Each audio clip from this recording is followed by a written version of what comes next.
Love, Again, itinanghal bilang highest-grossing Filipino film of all time. Hello, mga ka-showbiz! Isang nakakabilib na balita na naman ang bumandere sa Pinoy showbiz. Ang pelikulang Hello, Love, Again, nina Catherine Bernardo at Alden Richards ay opisyal ng kinilala bilang highest-grossing Filipino film of all time. Talagang ibang level na ito. Alamin natin ang mga detalye sa likod ng kanilang makasaysayang tagumpay. Sa loob lamang ng 10 araw mula nang ipalabas noong ika-13 ng Nobyembre, tumabo na ito ng 930 na milyong piso sa worldwide box office. Grabe, di ba? Ito na ang pelikulang nagkamit ng pinakamataas na kita sa kasaysayan ng Philippine cinema.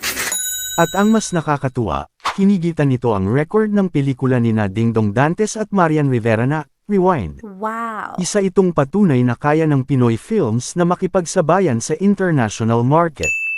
Ang Hello, Love, Again, ay hindi lang nagningning dito sa Pilipinas. Kamakailan, pumasok ito bilang pang-8 sa top 10 films sa Amerika, isang milestone para sa industriya ng pelikulang Pilipino. Wow! At hindi lang iyon.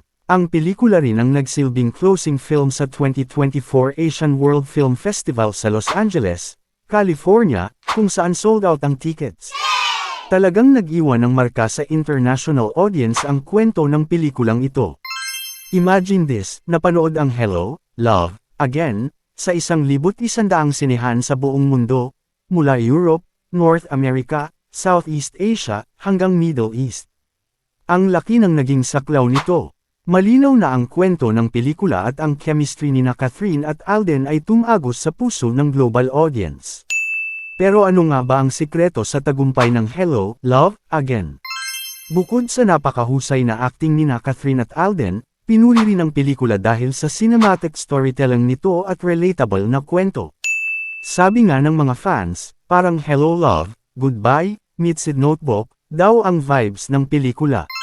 At syempre, malaking factor din ang suporta ng production teams ng GMA Pictures at Star Cinema. Isang malaking congratulations kina Catherine Bernardo, Alden Richards, at sa buong team ng Hello, Love, Again. Pinatunayan ninyo na kaya ng Pinoy cinema na magbigay ng world-class entertainment. Kaya naman, sa mga hindi pa nakakapanood, ano pang hinihintay ninyo? Suportahan natin ang sariling atin. Kung nagustuhan nyo ang video na ito, huwag kalimutang i-like, i-share, at mag-subscribe para sa iba pang Pinoy Showbiz updates. Ito ang Pinoy Showbiz Reports. See you sa susunod na kwentuhan.